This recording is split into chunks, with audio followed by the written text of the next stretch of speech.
First 10 Dolphins from the 18-yard line with the Rams' first possession. They faked the handoff. Now they got the reverse to Malik Washington. The 10, the 5, touchdown Miami. What a gorgeous play by the Miami Dolphins. Totally fooling the Rams defense, man. What a drive.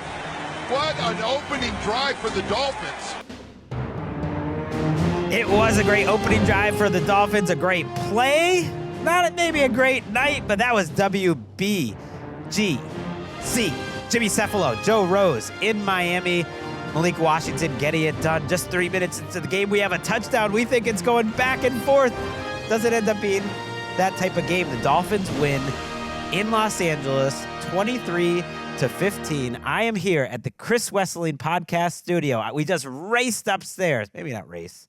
I'm still out of breath. Just kind of waddled up the stairs from the studio where we were on in the UK doing Monday Night Football. I am here with Bridget Condon, and congratulations, Bridget, not just for doing a great job broadcasting tonight, but it's the first time you've been on the show since you were announced you were pregnant. So it's 3 of us here in the studio tonight. It's 4. It may be 4, but we'll talk about that later. I'm excited to be back. Thank you for having me. I will say the brain diminishes a bit when you're pregnant, so bear with me here. Been a little stupid lately. Okay.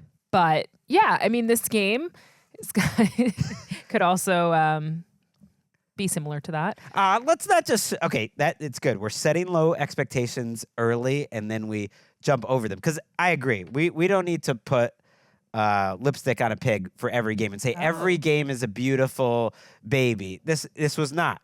But I think there were a lot of interesting takeaways from it and things that are going to matter moving forward. And we're going to talk about some of those, starting with the Dolphins getting a massive win in a surprising way, where Tua Tagovailoa is under a lot of heat a lot of the night, takes some bad sacks, but they dial up some good plays early. They overcome a bunch of turnovers because their defense plays lights out, don't give up a touchdown all night to the Los Angeles Rams, and their offense has looked awesome in the last couple of weeks. An ugly win matters more than looking good in a couple of losses, and somehow this team at 3-6 is only 1 game out in the loss column in the AFC.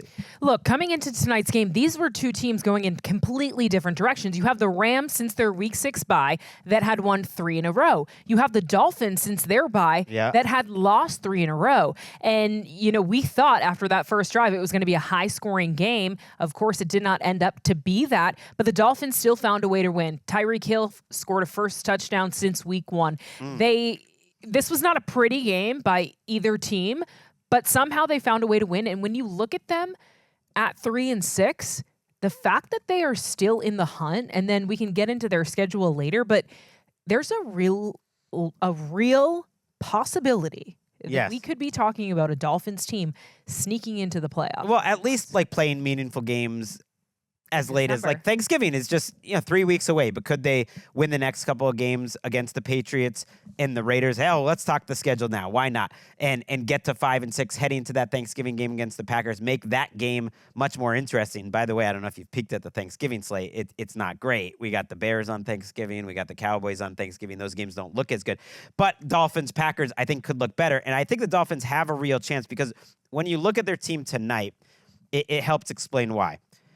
Yeah, Tua in the offense, especially the running game, was not as good as you would have liked to see. Their offense did not play well enough to win most weeks. But Tua was really good out of structure, surprisingly. He was 5 of 6 while throwing on the run for 79 yards. When I think of the best plays that Tua made in this game, I think in the first drive, quick pressure by the Rams. Jared Verse was awesome all night. Tua escapes it, steps up in the pocket, rolls a little bit to his left, hits a long play to Jalen Waddle. Ends up being the longest play they have. 6 yards, I think. For a while in that game. They have a play later in the game where he's flushed out of the pocket on a an incredibly long 3rd and 19. He finds Achane for a big play that ends up leading to points at a huge moment in the game. And then also, I believe, later in the fourth quarter, after Sean McVay got conservative, we'll get to that in a second. Again, Tua Tagovailoa on third down, is flushed out, finds Odell Beckham in his biggest moment as a Dolphin, settling down in the zone, and Odell does a little bit of dance in I think it was a little bit of a Michael Jackson move in Los Angeles. That felt good. And they kick what ultimately was kind of the game-winning field goal there. So Tua creating plays where you don't expect it, that is part of his game. We've wanted to see him improve, and that could separate him being just like a decent quarterback and him being a really good quarterback on a night where, frankly, the Rams took away a lot of their usual bread and butter plays. Right. This was Tua's first win since week 1. When you think about it, we're already in week 10. This is his third game back after missing extended period of time because of his concussion, going on IR. But those first 2 games, it felt like this offense still wasn't the Tua Tagovailoa, Mike McDaniel, Miami intensive offense that we're used to, but it kind of feels like they're working their way back to being that. I thought we would be in here tonight after this game talking about the incredible play of Matthew Stafford. He has done great these past 3 weeks up until tonight, and for some reason, just couldn't get things going tonight. I mean, when you look at the numbers too, it's really interesting. The Rams had more first downs. They had more yards. They had more time of possession than the Dolphins, and they still lost. When you are leading in those 3 categories, there's a good chance that you're winning.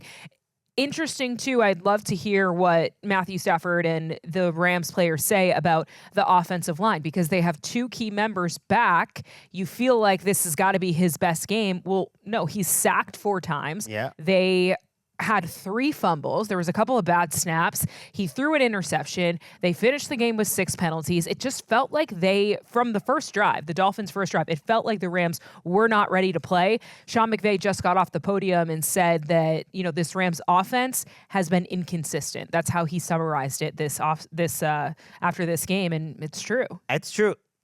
I don't think enough people watched that Seahawks game. To me, it was very concerning, and it confirmed my priors a little bit about this Rams offense. And Dolphins fans who are out there and want a little more love, we'll talk a little bit more about your defense and what's happening here. But my priors on this Rams team, watching them, is the injuries weren't everything that's wrong with this team.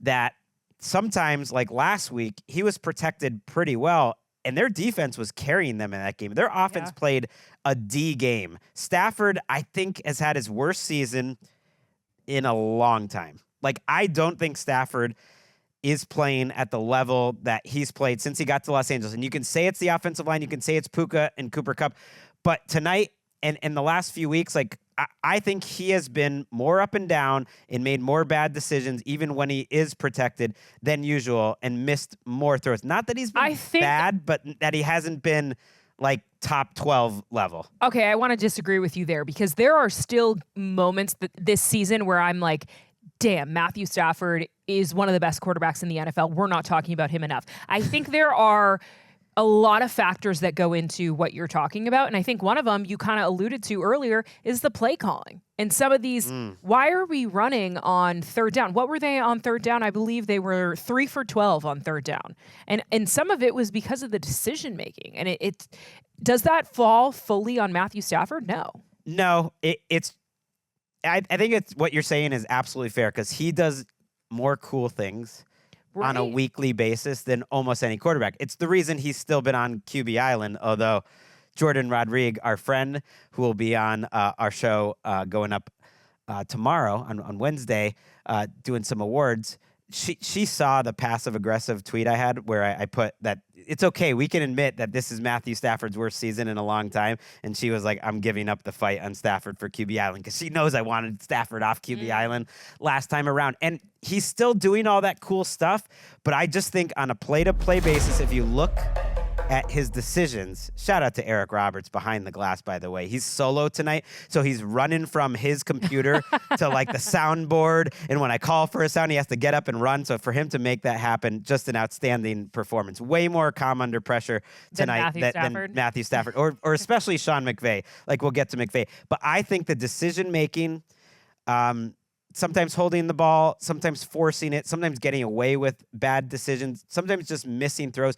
Like I said, he's not been bad, but to me, he hasn't been like a big asset. And sometimes I know people don't love the PFF grades, but I'm telling you, I think it is meaningful to me that his PFF grade, and it doesn't shock me, and his QBR for instance, at ESPN, they're all way lower than they've been in a long time. And PFF is supposed to adjust a little bit for situation. And I do think on a play-to-play basis, he just hasn't been as great. I don't want him to be the focus of all of this because I think the Dolphins had a good defensive plan. Do you think maybe like these two coaches know each other and somehow they knew how to mess each other up?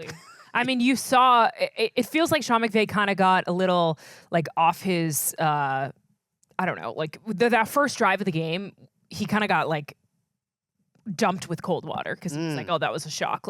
But I do think Mike McDaniel is one of the smartest coaches in the NFL, very familiar with Sean McVay, and you could see that, I believe, through his defense tonight and some of the plays that they were able to make. Matthew Stafford and this offense never really got going. For them to not score a touchdown at home in prime time is very rare. They did not even get like past the 16-yard line. How many trips to the red zone? Not a lot. Like 2 in what amounted to like 1 where he chose the field goal late, and we might as well talk about that now. All right, and then another one in garbage time. But before that, yeah, in the first half, they got so many possessions.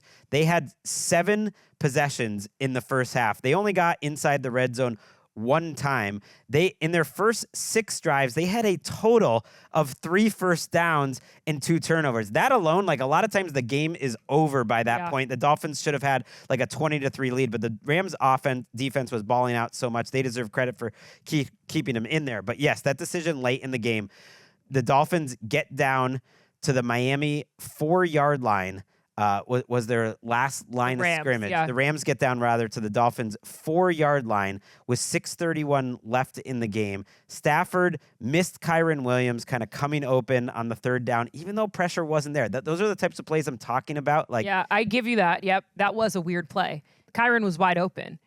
And even the play before, it was a little confusing to me who he was throwing to. Like, he got sped up today. He got sacked 4 times. He got hit a lot. And so sometimes that affects even the best of quarterbacks. And then McVay decides to kick a field goal. I hate it. I hate that decision, especially when your kicker, of course, this is a chip shot, but your kicker already missed a field goal. You are down and you're at home. Go for it. You're down 11. So all it does is close it to 8 there. If you're closing it to 8, you're assuming... Still have to get a 2-point conversion. Right. You're assuming that you're not going to give up any points the rest of the game, which to me, like, isn't a great assumption when literally you have to have a feel of the game. The last 2 drives that they had given up to the Dolphins were a touchdown and a field goal. Great, one of them was on a relatively short field, but either way, it's not like the Rams defense was just absolutely shutting them down at that point. And there were 2 moments of the game where I thought McVay, he almost got panicked like his team. That was one of them. And then remember after the Jonah Jackson bad snap in the 3rd quarter, at that point, I think it was like a 2nd and very long. And they ran it. 20-something. Yep. And they did the Sean McVay thing where they run it on 2nd and 24 or something. Yep. They get like 4 yards, and it's like, okay, we got Matthew Stafford, we got Puka Nacua, Demarcus Robinson. Like, they can make these cool plays that has Bridget saying, like, Matthew Stafford can still do this stuff. And what do they throw on 3rd and 20? Like a little screen, and who sees it coming? Mike McDaniel and Anthony Weaver, their defensive coordinator, deserves a lot of credit. And they lock it down, and that forces the really long field goal that Cardi misses after a special teams false start, another like special teams blunder. So just a lot of self-inflicted wounds. I completely agree. And when you have young players on this team, I've been in that locker room a bunch. They always say Sean McVay instills this confidence in us. He believes in us. He makes us play a certain way. Well, those 2 plays don't instill confidence in a team. If you call that play and even you don't get it, I just think you give Matthew Stafford a chance late in the game. 4 yards out from scoring a touchdown, we could be talking about a completely different ending because you and I were watching this game and we kept saying, this is where they're going to score. The Rams are going to win this game. Like the entire night, I thought for sure that the Rams were going to find a way to come back because that's what they do.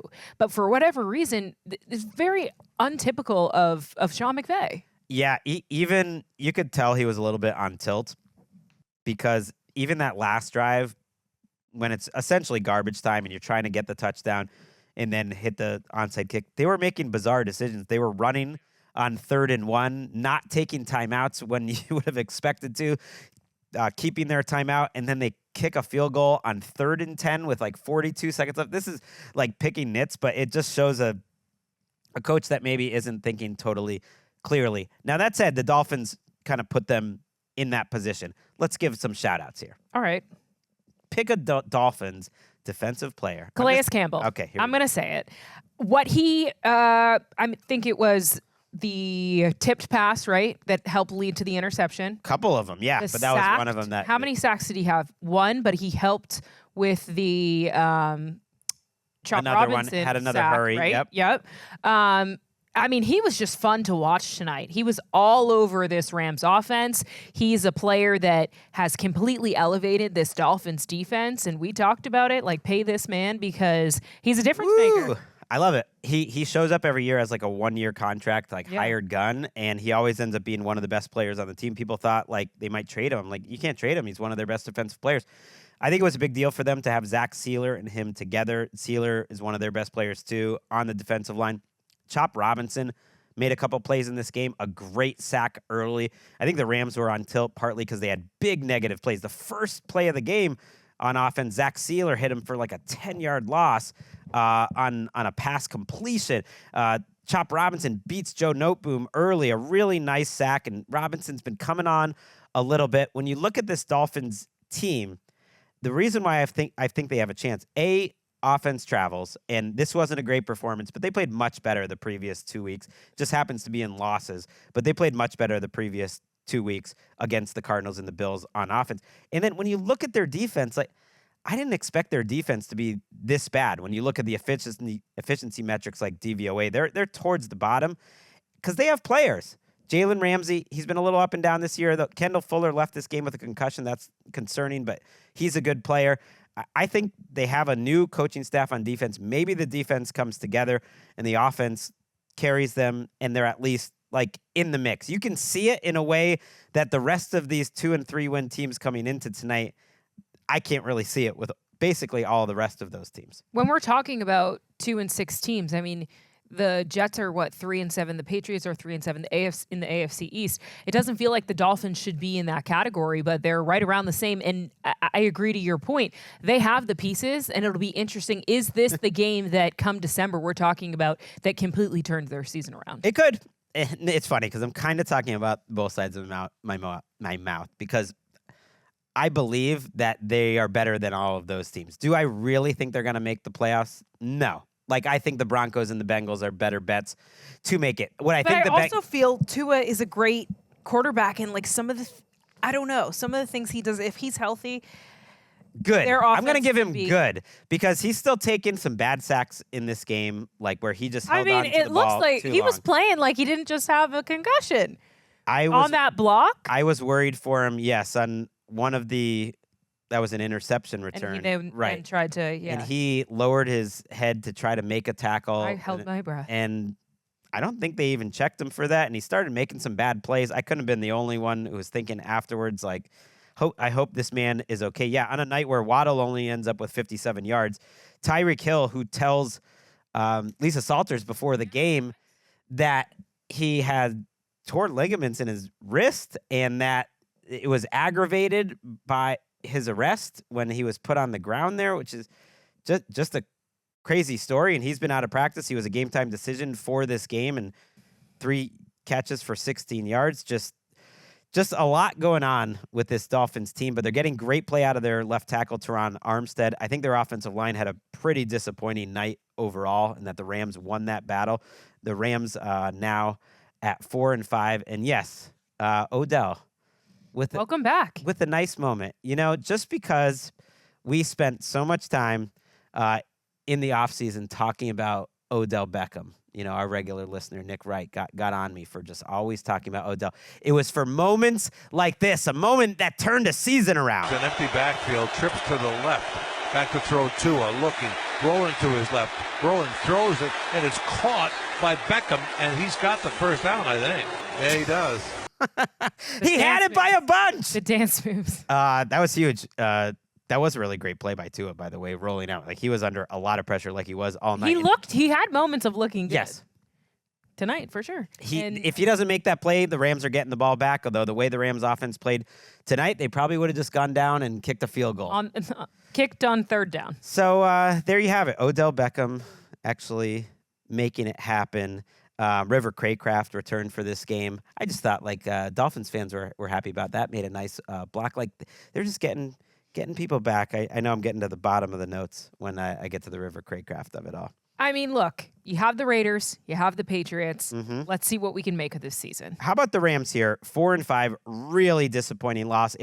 It's the tricky part of falling to 1-4 is you just have such less of a margin for error. If you had said then they're going to win 3 out of the next 4 games, you'd say oh, that's pretty good. Okay, get to 4-5.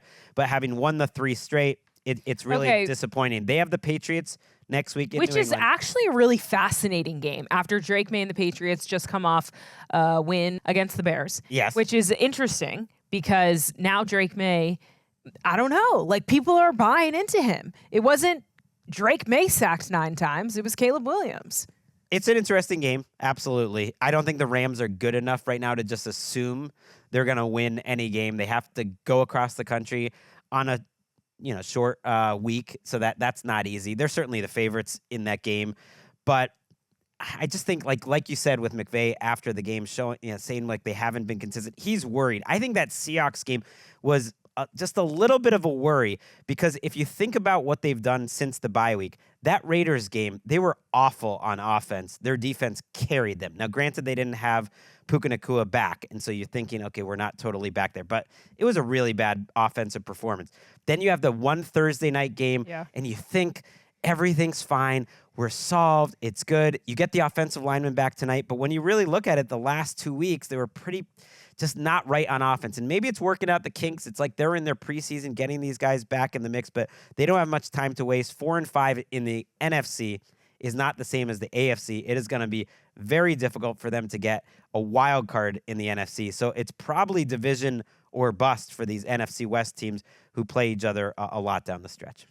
Yeah, it's just going to be a test. Sean McVay, remember that bad season he had 2 seasons ago and how on himself he was? I know that he's probably going to the office right now. He's not going home to sleep.